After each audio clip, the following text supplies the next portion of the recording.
There's no game quite like Pokemon Run and Bun and what it does for a Nuzlocke's experience. Thought-provoking fights, deliberate and interesting game mechanics, encounter strategy, and maybe more important than anything else, replayability. I found this game worth replaying 278 times, which actually is insane to do if we're being honest. I even made a video of a 4-person Soul Link of it, and it didn't even make it to the first gym. This game is hard, and it's not like anything that's ever been created before. Let me show you my best attempt at this beautiful masterpiece, Pokemon Run and Bun. My run here starts with Yawns the Turtwig, and some of the most important moments of the run commence immediately. You see, the first 4 encounters are crucial for the playthrough logistically, but also for the spirit of the run. I mean, a starter pack of Pidgey, Sweetvale, Boundsweet, and a runaway Lillipup is brutal, whereas a blistering pack of Fletchling, Gossifleur, and Baneri has me feeling like I have a real chance at going the distance. And let's be fair, this is the quickest part of the game to get back to, so it's the only part of the game you'll find me resetting after a little bad luck.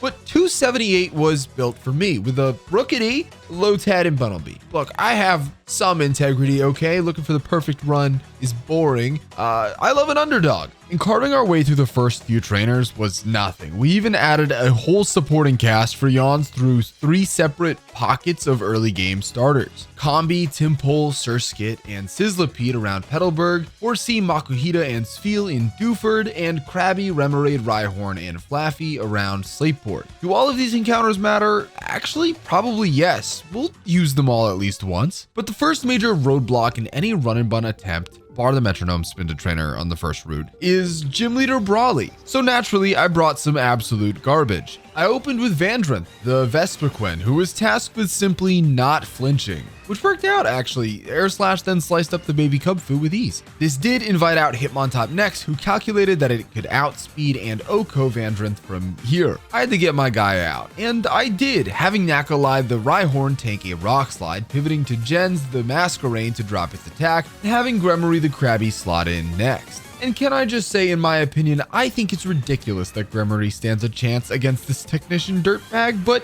Aerial's packed a hell of a punch. I kind of fumbled around my damage ranges here though, and swapped through Gens into Oxbox, the Makuhita, to get a little fake out damage in. And you might be thinking, damage ranges? What are you yapping about, guy? Good question. If the opponent knows that it's slower and dead to a move, it's guaranteed locked into any priority move that it has, unless it sees a kill with another move.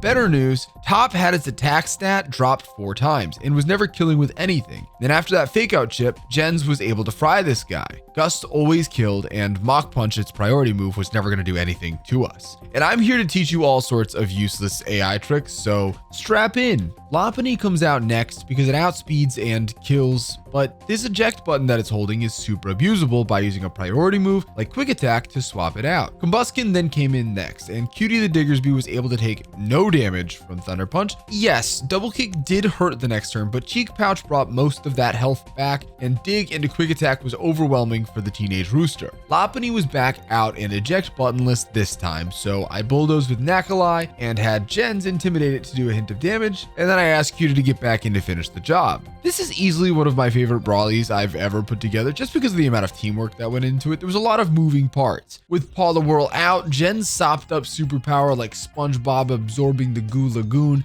and I angled to slow it down with a scary face. One issue, Ice Beam tastes gross to Masquerains. We fired it off anyways and swapped back to Gremory to bait Hidden Power Grass as Vandranth got back in. With Poliwhirl slowed, it was time for a classic gamer move, Air Slash Flinch. Okay, I didn't get it, but think about how cool that would have been. I packed it up next turn anyways, and it was moneymaker time. Oxbox, finish this Scraggy, please. Okay, Fake Out did nothing, and Power Up Punch did way too much damage to me, but I did have an idea. Back into Vandranth on nearly guaranteed Power Up Punch, I just needed Air Slash to finish the job, and it did. Deathless through Brawly. We were on our way. The trek to Roxanne wasn't spectacular, as I picked up 3 Pokemon that may or may not contribute to the team in Weepinbell, Hatchram, and Clauncher. But I had a strategy to get through Roxanne here flawless. Almost as flawless as this watch I got my dad for Christmas from the sponsor of today's video, Holzkern. Well, hold on. You're just gonna read a sponsor in the middle of a fight? Oh yeah, I was thinking we could do like both at once. It'll be fine. Now, the strategy for Roxanne was to open with Gremory to rock Bisharp with Brick Break, then Aqua Jet. Buy sharp? More like buy not sharp. You know what looks sharp? The Holzkern catalog. Holzkern is a family business founded in Vienna, Austria, and serves as a watch and jewelry brand for both men and women. I wear this watch when I go out, and I just got this beautiful bracelet as a gift for my girlfriend. Zygarde stepped out to defeat Gremory, but I wasn't having any of it. I swapped through Yawns into Gens for an Intimidate drop, and then to win the Celio to Aurora Beam. That counter was natural, just like the materials that all Holzkern products are made from. This ensures that every single product is unique, and Holzkern is FSC certified, actively engaging against deforestation. Uni smashed Mudshot to drop Aurora's speed. The little toad even tanked a Refrigerate Body Slam. What a small, high-quality Pokemon, similar to how Holzkern makes its watches and jewelry. Holzkern products are made in small quantities, guaranteeing every item meets a high standard of quality that will last you a very long time. Holzkern offers free express worldwide shipping from the beautiful Vienna, and custom fees are on them. Products typically arrive within 2 to 5 business days. Order your Holzkern products today. Black Week only lasts so long, so click on the link in the video description or pinned comment to get an exclusive 30% off for a limited time only. Again, to get 30% off of your order, all you have to do is click on the link in the video description to order something for you or a special someone today. Thank you, Holzkern, for sponsoring today's video. Let's get back into the action. Now, I've skipped over like 100% of all random trainers in my coverage of this run, and you might be wondering why. It's mostly because this game has like 500 trainers, and covering them all would just not fit into the video. At this point in the game, however, we do start encountering notable random trainers that can ruin a run in any given moment. Real quick, we did add a bunch of new guys to the team, including Trapinch, Pikachu, and Nidorino, but it was time to take on the ever-feared Chelle. Chelle was tough, and her team was pretty well built. We should lock in on 3 members here though: Togekiss, Slowbro, and Delcatty. Togekiss is special because Scope Lens plus Super Luck plus Air Cutter means guaranteed crits no matter what. Slowbro was also a demon, but for very different reasons. Quick Claw and Quick Draw combine to create a 44% chance to move first. With Zen Headbutt flinches on the line, any run could be devastated. And Delcatty's just an early game powerhouse. Fake Out into 140 base power stab last resort is always insane to play around here. I built a team of guys and I prepared to get my butt kicked. Oxbox opened pre-burned to invoke Guts and avoid any chance of seeing Lapras putting us to sleep. The good news, Oxbox never got hit with anything because she KO'd the Sea Pony. Crackneum Pharos then took a lot of damage from Grass Knot Togekiss, but was able to bite back with a Shockwave crit. After a second Grass Knot left Crack at 10 HP, the sheep buried it with Thunder Punch. Demon number 2 took center stage, and I asked Knack to step in. You would think that this defense heavy normal resist would be able to handle some punches from a cat. Wrong. After doing what felt like no damage, Knack was at 2 HP. This was a disaster. The situation gives me the same vibes as that one cat in DeMarcus Cousins picture. Oxbox swapped back in and took a beating from last resort, but surviving was the prize from hitting that range earlier on that Lapras. Fake Out zipped us through. Violet the Seadra drenched a Rhydon and invited out Vespiquen. Look how ridiculous my party looked at this point. Everything was gonna die soon. Gremory was not a great counter to this Vespiquen, by the way, but I did teach it Rock Tomb for this moment, and I gave it a hard stone, and I hope for the best. We are guaranteed dealing with HP Grass this turn, and being as we have Rock Tomb and a hard stone, we have a 75% chance to kill this. You got it, buddy. Go get him.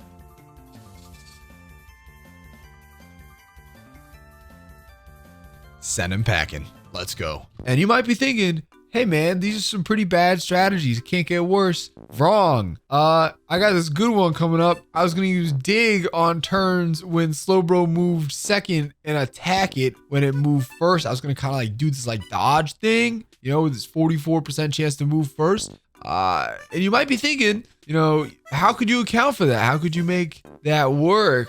You can't. It was entirely random. I was just hoping for the best. My Diggersby died. That's how that played. I deserved it. But think about how cool, again, that would have been. Instead, Hariyama had to step in, fake it out, and then finish it the next turn. Cutie was our first death of the run. Rest in peace, Diggersby. Paving our way to Mauville officially, we got no more encounters before taking on Electric Guy. And look, I was feeling myself heading into that guy. I opened with Yami the Senna Scorch, relying on Fire Lash to decapitate a Magnezone, then Nigel the Ludicolo to Giga Drain the ensuing Lantern. It was here that things got a little sticky with Rotom Fan critical hitting Nakalai. Now dead to Hex critical hit, I knew I could likely risk it because it was probably going to go for Will-O-Wisp here, and it did. I was now able to defeat it with a Rock Blast 4-spot. Watson's ace that isn't technically his ace is stepped in. This guy is like Steph Curry to Watson's Mega Ampharos's Kevin Durant.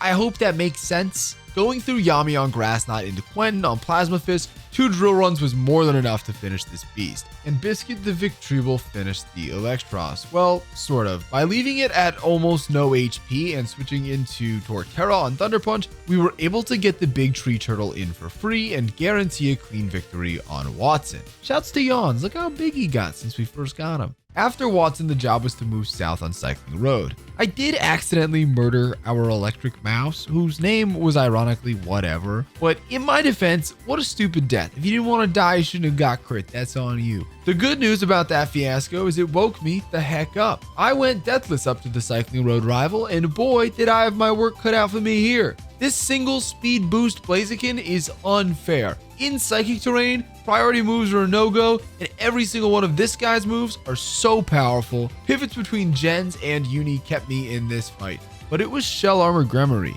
who would Razor Shell the final blow into this fiery chicken. The rest of the fight was fine, honestly, though my favorite parts were collecting a Force Palm Paralysis on Weavile and having Yami, the bug, take down the ace in the back, Alcremie. We were headed to Norman. In my opinion, Norman is the gatekeeper to mid-game. There's not a weak link on this man's team, and beating him means access to a stretch of game that's mostly manageable. It's just Meloetta here is a Serene Grace merchant, and No Guard Mega Pidgeot hits so hard. I was gonna have a tough time in this one, but I concocted my best lineup and I plunged in. Yami opened for us here using Fire Lash to lower the defense of Porygon 2, and after a few hits, we had made it to Mon number 2. Huge power Diggersby. Dead to almost every move, my options were incredibly limited. Yami had been our buddy since Petalburg and played an important role in defeating Watson, as well as conquering the Cycling Road rival. Letting go of our friend here hurt, but this was our first deliberate sacrifice in the run. We got Gremory in for free. Gremory avenged our fallen bug, and an angry Meloetta stared us down. Through Chill of the Magneton on Relic Song, I pivoted into Gens on Close Combat. With its drop defenses, Air Slash sliced through the beast, and Big Cincino was out. And you might be wondering why this guy would be so difficult to beat. Sure, it's got Skill Link, but who cares? It's a Cincino. Well, Cincino here holds a King's Rock, which means that every attack leaves my Pokemon, who are not outspeeding this guy, with a 41% chance to flinch. That's ridiculous. It's super hard to win Pokemon battles when your Pokemon can't use Pokemon moves. Could Chilla beat the odds here? Well, Chilla had to. Discharge smacked the mouse the first turn, but after failing to acquire a paralysis, I knew I'd have to roll it again, and Chilla did it. For anyone curious, 34.8% chance of hitting through both of those attacks back to back like that. Chilla was our GOAT. With Mega Pidgeot now out, I sent in Crack to hopefully wall it. Wall is a bit of wishful thinking here. Heat Wave did 48 damage, and Hyper Voice did more than that. I tried smashing Discharge to get the paralysis so we could outspeed and kill it, but we weren't so fortunate. With a heavy heart, I had to let another friend of the run go. Paying for Crack's sins, Jen swapped in on Hyper Voice with no hopes to see the other side. Rest in peace, everyone's favorite Masquerade. Gremory punched Pidgeot for the second revenge kill of the fight, and Biscuit ended the fiasco with a Sludge Bomb. 4 badges and a dream. We'd lost 4 friends in total, well, 3 and whatever. But the run must go on. The win straights were next, the back-to-back-to-back-to-back fight that I absolutely trounced. After that, we had a journey through the desert, which went smooth as ever. But remember when I said random trainers were about to get way harder? Let me introduce you to Black Belt Daisuke. This guy was about to hoop like Bubble TJ Warren. Hold on, he don't normally play like that. He acting different in the bubble. I smashed the opening Passimian with Brave Bird Parkle the Corviknight, but misplayed the next turn, forgetting that Retaliate Heracross was a move that might kill me here. Vandrith took way too much damage on the switch in, and I had to let her drop the next turn. Razor Shell from Gremory did a good chunk of damage too, but Mega Horn did way more. I protected to hopefully bring it into Aqua Jet range with Burn Chip, but I had to watch as it survived on 1 HP and took Big Grem down with it. 2 of the original starter pack down just like that. Vixento the Hatterene cleaned up throw, but that stung. Our death toll climbed softly to 6 total Pokemon. It's okay. Surely the next trainer would treat us kindly. Oh, I Psyshock. Okay. Thank you. Please stop. Are you serious? Dog, that's so ass. Go fuck yourself. Double crit. That's so fun, man. That's so unbelievable. This attempt was falling apart moment by moment. One of my biggest issues as a Nuzlocke is my tendency to let the last thing that happened impact my decision making. Fortunately, speeding through the rest of the fight here didn't result in any more casualties, and we were able to access the next route. The next route meant a new encounter. We'd added a bunch of cool stuff to this team at this point, by the way. Excadrill, Drapion, and Omastar, and now Stunky. Welcome aboard. And yeah, there were more tough battles ahead, including this Scrafty Bruxish double battle, which we got through Deathless, the Staraptor Raichu double battle, which we got through Deathless, and the infamous showdown against Vito. Honestly, it was just Mega Aggron in this fight that made me sweat, but Uni had our back and punched that ticket home. I picked up Aggron, Scolipede, and Ladian as a little boost to our box, emphasis on little there, and continued on our pursuit of Meteor Falls. It should be noted that there is a Meteor Falls gauntlet, and it's easily one of the most interesting sections of this game. Locked into only using 6 Pokemon for 7 fights, we had our work cut out for us. After 30 minutes of planning, I came up with my team. Yellow the Clowitzer to deal back-breaking special attacks, Henneky the Skuntank to hit hard with its stab combination, Tomfin the Aggron, who would debut after we just picked him up, and our first 2 encounters of the entire run, Yawns and Parkle, anchored our core. Hey man, that's only 5 encounters. Right, so who else do we bring? Well, no one, because in Meteor Falls, I get an encounter, a guaranteed Magikarp if I fish. Gyarados would become my final encounter if I could make it there, and just 3 trainers stood between now and then. First in the gauntlet was Pokemaniac Steve, who couldn't touch Tomfin or Henneky. Yellow was then tasked with sweeping Hiker Lucas. I was a little disappointed when, after rocking Steelix and Gliscor, the Claw couldn't take down the sturdy Relicanth, but it's okay. Flail couldn't touch Parkle. That's 2 of the first 3 trainers. Hiker Lenny was next, whose Ferrothorn had nothing on Flamethrower from Henneky. Yellow took down a grass moveless Cradilly, and Yawns clapped a Whiscash. Welcome to the team, Ale the Gyarados. Now knowing what the calcs are, I did have to take a second to gather my thoughts, but after some deliberation, I was able to figure out fight number 1. Down with Mienshao and down with Beware. Battle Girl Cindy next couldn't touch us either. We then conquered a Hex Maniac and found the final trainer, Collector Hector. Hector opened with a Heatmore that grilled Yawns before dying to Earthquake. Henneky proceeded to bake Durant with Flamethrower, knocking off Zangoose and sucker punching it to kill it, and switching into Yellow for the final kill on Slowking. What a brilliant display by our team of guys. A deathless gauntlet meant our run would continue to at least Maxie, who awaited us at Mount Chimney. That is greedy scripting on my part. Pretending that defeating the Meteor Falls gauntlet is a promise to meet the leader of Team Magma is ambitious. But they don't call me the plan guy for nothing. I came up with 1,000,001 genius strategies to make our way to the top of Mount Chimney unscathed, even picking up a Pyroar, Weezing, and Lucario in the process. I did, however, meet my match before Maxie with an admin named Tabitha. Tabitha's team was ridiculous, with Permanent Sun enabling Espeon's Weather Ball and Victreeble's Chlorophyll. This was gonna suck. I opened with Oxbox, who, I'll be honest, is super slept on as an encounter in this game, and knocked the Quick Claw off the Booming Turtle. Pepper the Omastar power gemmed the Predator to its grave after, and when Espeon stepped in, I was in trouble.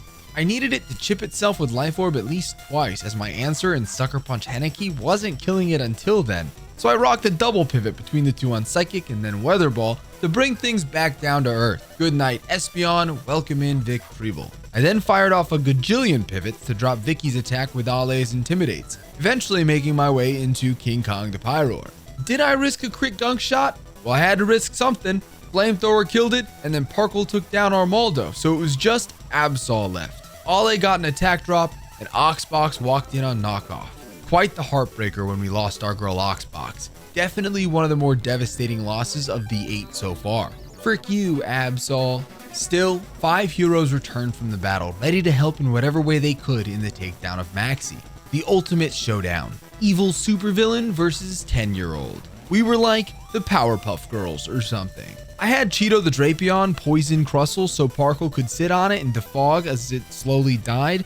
On the final turn, I swapped into Tom Finn to tank the final Stone Edge and bait out Komoo's Body Press. In hindsight, bringing Drew the Scolipede to this fight was a little overzealous. This was my counter to Komoo? Really? Iron Defense was boosting the damage output of a certain Body Press right now, but like, what was the plan, you dumbass? I had Drew test run a body press kind of as like a taste test here, and it crit and did like 60%. That was a quad resist. What the hell? Yeah, I don't know, man. I got it down to 1 HP pivoting through my team waiting for poison to do its thing, but goodbye, Drew. You were kind of ass, to be honest. You were not great. Ollie killed Mega Camerupt. Tom Finn heavy slammed the snot out of an Aerodactyl, and Cheeto conquered Sarude as well as the final Wobbuffet. Smell you later, Maxie. I picked up a Turtlenator and a Sceptile en route to Flannery's fiery fields, and once again downed dozens of trainers without taking a single casualty. Yeah, I'm kind of the man or something. Staring down Flannery, I was...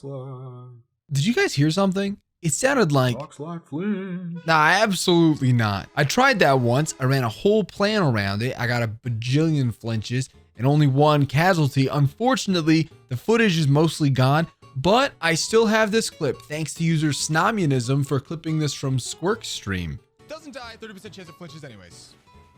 So I would love to hit this range. Hit it. I didn't hit it. Do I get the flinch anyways?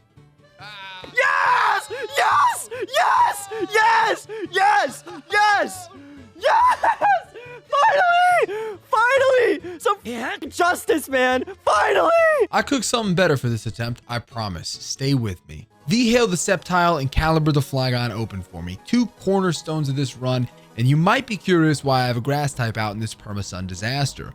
Well, both of these guys targeted V-Hail, and Caliber was able to Rock Gem boost Rock Slide the opposition and kill Zard and tear a bit into that Salazzle. I then swapped into Omastar and dealt good damage to Entei and asked both my opponents if they would pretty please double target the Shell on the left. This was going to be the base of my strategy. Omastar resisted fire moves and Sceptile resisted grass and ground moves. By swapping them back and forth and firing off protects, I was going to be able to do a lot of damage with the other Pokemon in the battle, in this case Flygon. And lucky me, they both did attack Omastar here. Rock Slide finished both Entei and Salazzle, and we were up 3-0 on Flannery. The next turn was a little weird though, as Alolan Marowak wanted to kill me in every which way, shape, and form, but I cooked okay double pivot into Ale and Nakalai. That Intimidate drop on both sides of the field helped as both Pokemon got hit pretty hard. I switched Nakalai out, afraid of a grass move here, and Marowak detected, thank God. Talonflame Solar Beam did nothing to V-Hail. Free to fire off Detect once again. It's probably worth noting that I handed the Speedy Lizard an Iron Ball to make sure it undersped everything at all times, as being slower means Pokemon that see a kill on it are nearly guaranteed to attack it. We dropped Talonflame with a second Waterfall. 6v2 with no Pokemon on our team even below half health. We had this one in the bag. I swapped to Caliber and Pepper and tried to use my Protect strategy again, but Incineroar targeted Caliber instead of Pepper and dropped my HP a ton. Marowak now saw a kill on both slots. I could no longer count on Caliber to deal any more damage without flipping a coin on its life. Into Violet and Ale, my Deathless Streams were falling apart. Neither of my water types could do any damage to these fire types in Sun. I chipped Incineroar with Octazooka, which was pitiful, and watched as Violet took a Poltergeist and then a Darkest Lariat. Back against the wall again, I needed to send something in. And why not a Pokemon with the Intimidate ability? Sure, Ale was at half health, but it had the best odds of surviving here, right? It's not gonna Blaze Kick. It's gonna Darkest Lariat. There's nothing I can do about it. It is what it is. Oh, that sucks. That's really tough, man. That's really tough. That was the worst move to see. It went Blaze Kick. Survive. It's at -2. Oh my God. No burn. Okay. All right. Hold on. That's insane. From there, Marowak fell to Ale's crunch. If this was a game of Mario Party or boating school even, both Ale and Violet would get gold stars. Welcome to Surf Sim. We're getting loads of encounters here, like Barraskewda, Ambipom, Sui Voltorb, Sui Quillfish, and Alolan Muck. It's probably worth noting that we also just got the Mega Ring and had access to a couple Megas right now. And in a twisted turn of events that none of my haters had come in, all of a sudden I was at Weather Institute. It might have been an accident that I got here, but here I was. I did get an encounter in Excursial the Galvantula, whose compound eyes meant that Thunder was never ever missing. And I did trip up against one singular trainer on my way there, as this evil Mantine launched a critical hurricane into my new Everquill, but I Thunderbolted to take it down and we were on our way. Something I didn't realize was that I had collected every single Dark Poison Pokemon in the entire franchise onto my team. This guy was just the first to fall. death number 10. But look, there was no time to grieve a Pokemon that didn't even do anything, as Shelly awaited us just around the corner. Shelly's team was built tough, as Ultra Beast Nihilego, Pseudo Legendary Dragonite,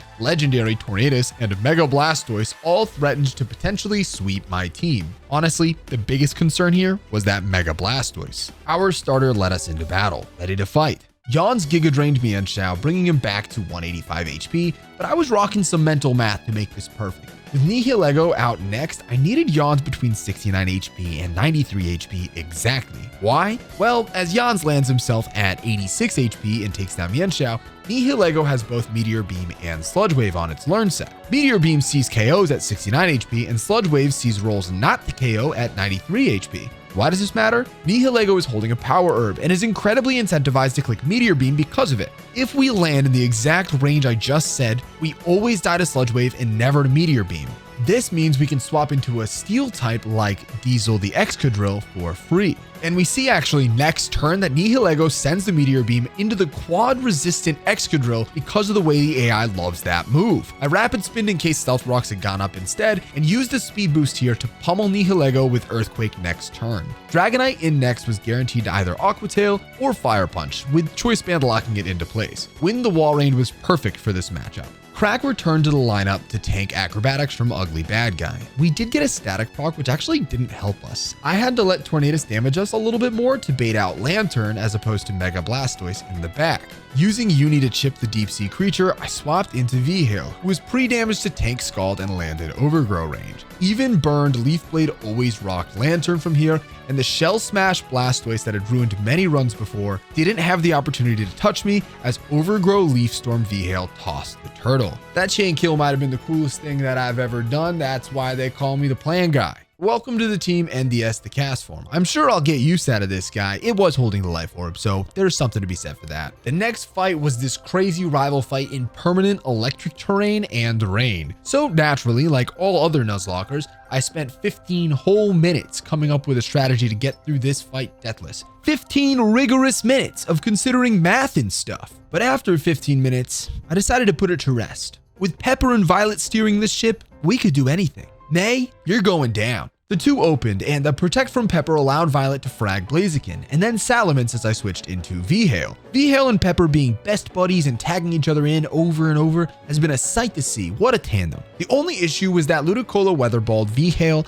and the Citrus Berry pulled it out of dead range. Ludi was now going to target randomly. Violet hurricaned Ludicolo, hoping to KO it before it could do that damage, and failed. But Ludicolo got confused. So confused, in fact, that it hurt itself in confusion. But the best part of all this, the life orb chip that it got from hurting itself in confusion. What a great moment. I planned on that. Unfortunately, Metagross targeted Violet instead of finding the finish on V-Hail that it almost always had, but V-Hail tagged Pepper back in and Jans got in for free on Heliolisk's Thunder, so all was well. With both enemies now targeting Pepper with zappy moves, Pepper protected and allowed Jans to Earthquake. Dealing a good chunk of damage to both sides, we were able to switch in Lunar the Electrode while we finished Heliolisk with Giga Drain. This next turn had its risks, but I knew a couple of things were true. Blastoise was always faking out Torterra because Woodhammer always saw a knockout.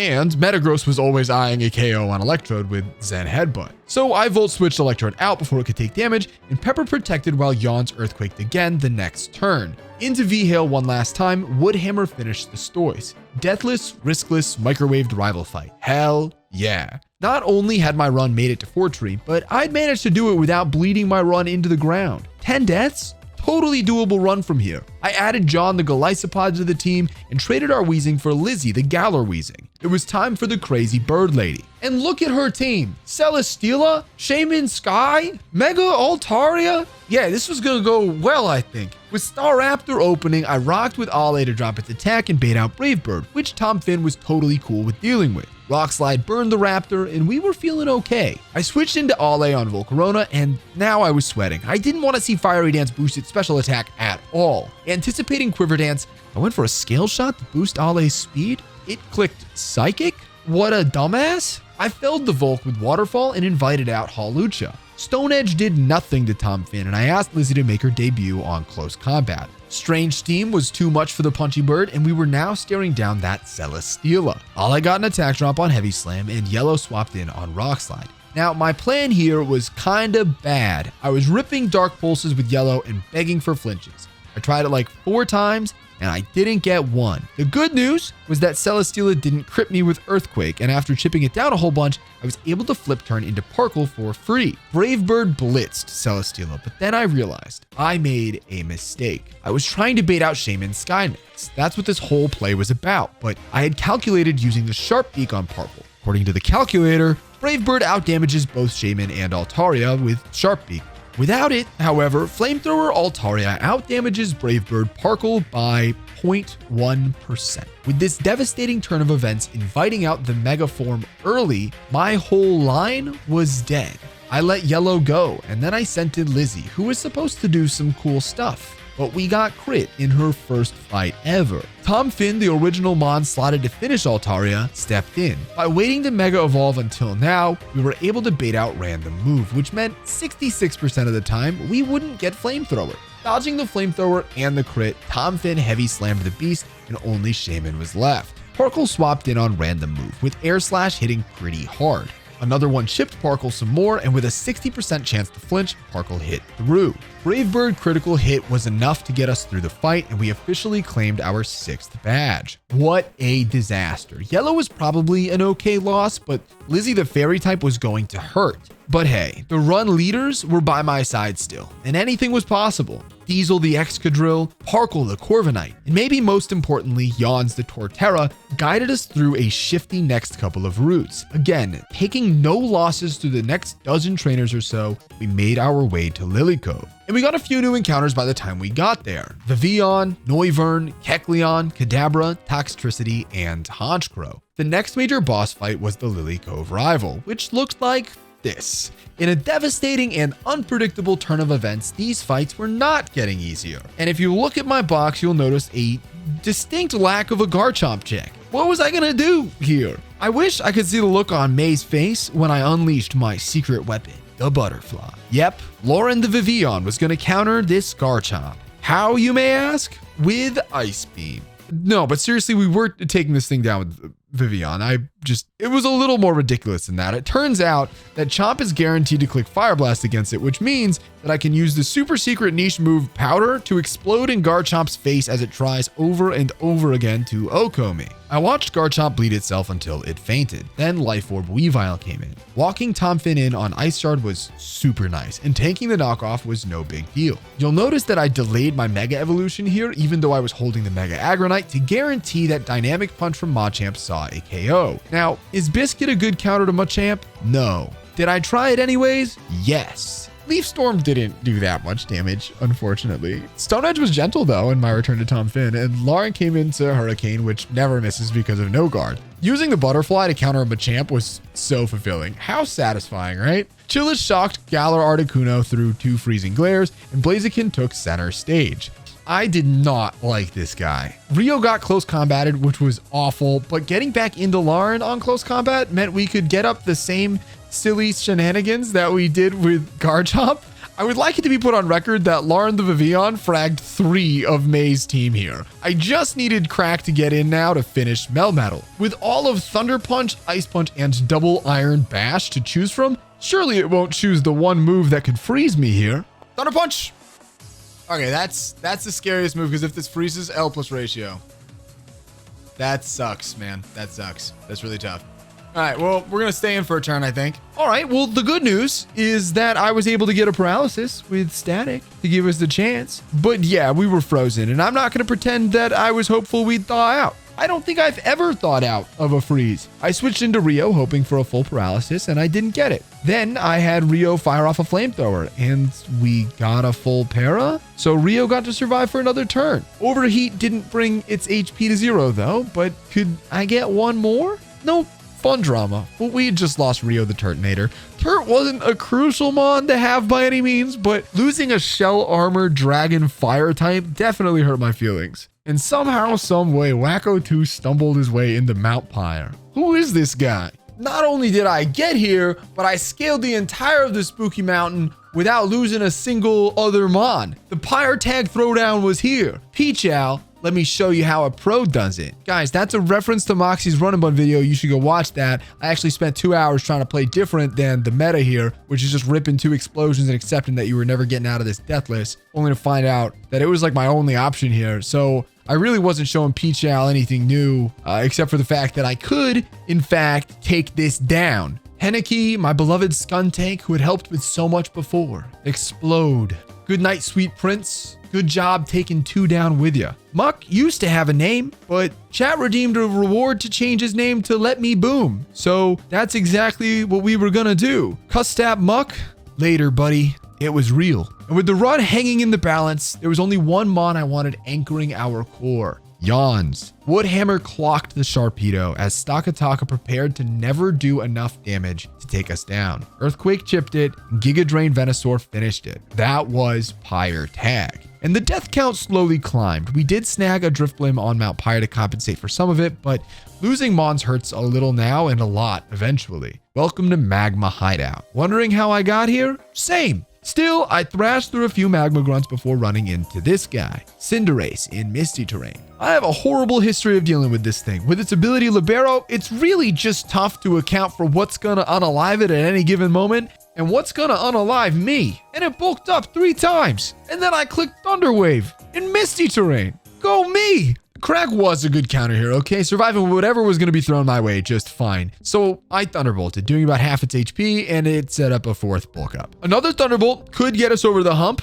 just not the one that I used. Crack played so well too. This was so sad. Crack came to Chelle, Norman, Shelly, and who could forget getting frozen against May? And here we were, watching our final moments on the team. So I sent in Ale to Revenge Kill, who may have survived this acrobatics before Misty Terrain kicked in and used up the Misty Seed it was holding. But that was not the case. Oh well, and that was it. The run was over. I found a miracle out, but there was no way I could actually get it. I mean, I sent in Winds to bait out acrobatics, and then I switched to Tom Finn immediately to take chip damage. And you might be wondering why I wouldn't want it at full health, but I dropped my HP ever so slightly. So Cinderace now saw some rolls to KO with Pyro Ball and every roll to KO with Low Kick. If Cinderace decides to fire off a Pyro Ball instead of a Low Kick here, and then we survive, we could still keep the run alive. 25% chance to even go for Pyro Ball, 50% chance Tom Finn survives Pyro Ball. That's a 12.5% chance to keep playing this stupid game. Tom Finn?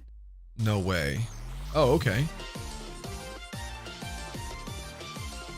Let's go. I can't overemphasize how insane that moment was. The only downside was that Muck came out next carrying Pursuit and Tom Finn saved the run, but not for himself. This miracle would be enjoyed by those who came after, and only those who came after this moment. A quick eulogy for Ale as well. Gyarados was one of the most consistent Pokemon in the game. Ale had participated in so many important fights. We were gonna miss him too.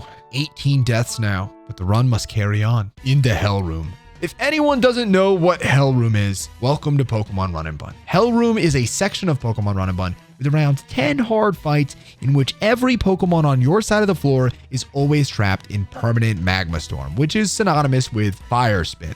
The only way to switch your Pokemon out at any times include switching moves like Flip Turn or U-Turn, switching abilities like Emergency Exit, or switching items like the Shed Shell, Eject Pack, or Eject Button. The first casualty of Hell Room was Uni, whose ground prowess was halted by a Toxapex with Liquidation. Uni even tried to crit her way out of it. You have to feel for the frog, who tried her best. The next came in a rematch against Tabitha. This time, she had ditched most of her team from the last matchup outside of Mega Absol and was opening with Blacephalon. I may have only half-baked this one, concerned that a perfect attempt would take hours and hours to find. I flip-turned with Fired into Priest the Honchkrow and sucker-punched the Blassipoo. Then things got bad.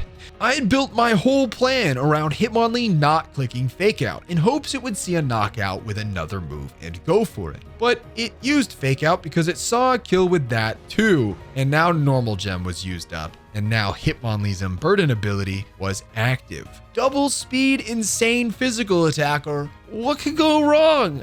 I pivoted so much until Priest was able to sucker punch and finish the guy, but the damage was done. What was I supposed to do here? I let Honchcrow die on account of having no other reasonable plays and sent in Lunar to finish the Mon in front. Volt Switch got Lunar out of there on Snorlax, and then Violet swapped out with this flip turn. Steph's dog, formerly known as Diesel, thanks chat, swapped in to counter Snorlax. I don't know that this was a good idea, but I did get one Iron Head flinch. I didn't get the other. Close combat from Fire was enough to do Snorlax in, and a flip turn on Victini did quite a bit of damage. But after Psychic did so much damage to Electrode, it was completely random move. In need of another sacrifice, it was Violet whose life would crumble before it. What this did was allow John to drop both Absol and Victini, but what a loss. Rest in peace Diesel and Violet, deaths number 21 and 22. It was time for Magma leader Maxie. This fight is known for being one of the most difficult in the entire game. Permanent Magma Storm,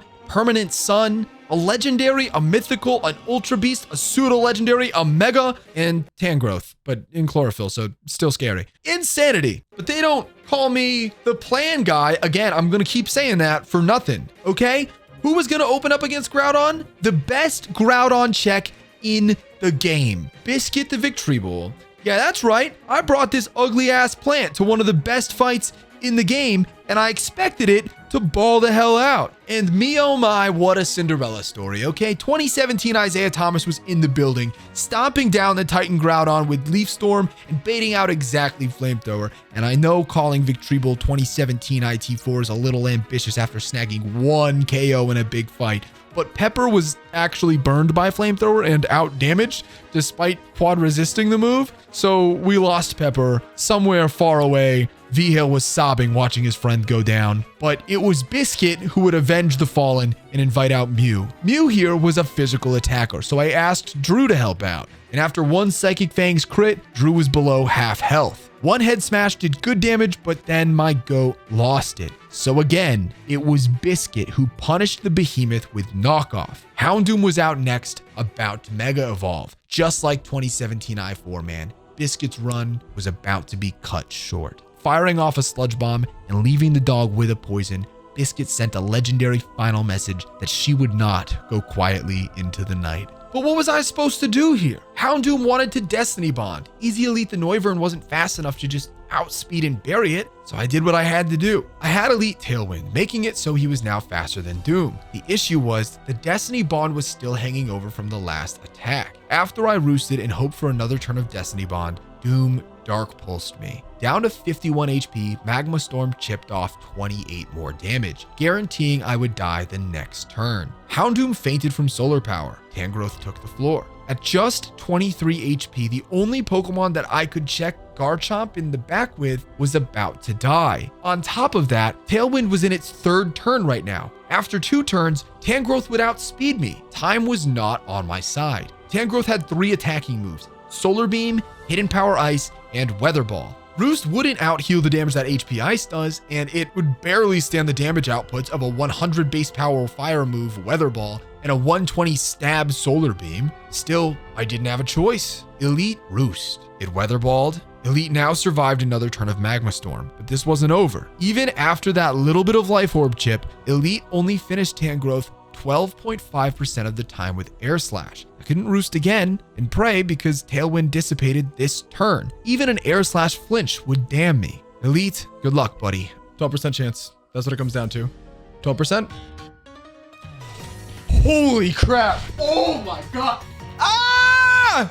With just Garchomp alive, Draco Meteor always KO'd. The battle was won. We were on our way to Aqua Hideout. Biscuit, Pepper, Drew, thank you for your valuable sacrifices. With 25 deaths in hand, I picked up 2 pretty mid encounters in Salamence and Garchomp, you know, nobodies, and prepared for Aqua Hideout. And Aqua Hideout was mostly fine, riddled with Quick Claws and Focus Bands. I was pretty upset when Caracosta Quick Claw Stone Edged Lunar to the Death Box, but that was the only loss. It was a painful one, as fast mons with switch moves are incredibly valuable, especially as you dip into later parts of this game, But it wasn't the end. I don't know if you guys remember, I did talk about having certain Pokemon for later being super nice and how casualties might catch up to us. Looking at Aqua admin Matt, there's one Pokemon that looks like it's gonna shred me, and its name is Kartana. Maybe a special attacking fire type with shell armor, to be a little more clear, would have been super sick. Because I didn't have that guy, I had to try and build a plan around this Kartana. Let's see how that went. I opened with Elite against Mamoswine on purpose to bait out Ice Shard. Switching to King Kong invoked the Jaboka Berry, a berry that does a little damage to an opponent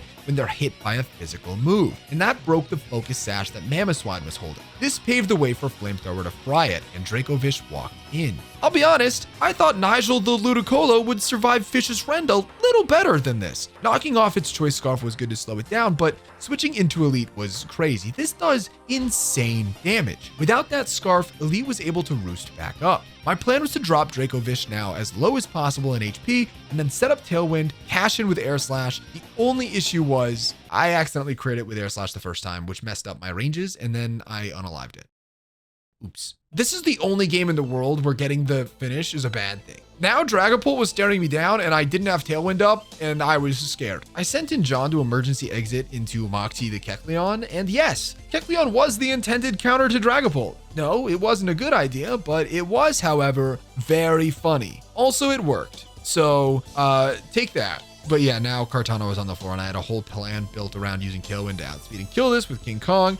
And I could no longer do that, and any sack that I do is just going to boost its attack. So switching into Elite went bad and boosted Kartana's attack, as I just predicted. And sure, Flamethrower killed it, but Stonk the Mega Chomp died. I no longer had anything for Raikou, and I watched as each and every one of my members fell. For the sake of science, I did run back the same strategy immediately after. Not only did I defeat the battle, but I did it without losing a single mon. So who knows where the run would have taken us if not for an unlucky crit in my favor. Only I could lose like that. Yawns, I'm sorry we let you down, buddy. You were the best starter ever. Shout out to our Patreon subscribers, our VIP Plus subscribers, Grant, Chad, Tyler, Prita, Jeremy, Kiri, Victoria, and DJ. You guys are the best. I'll see you guys in the next one. Bye.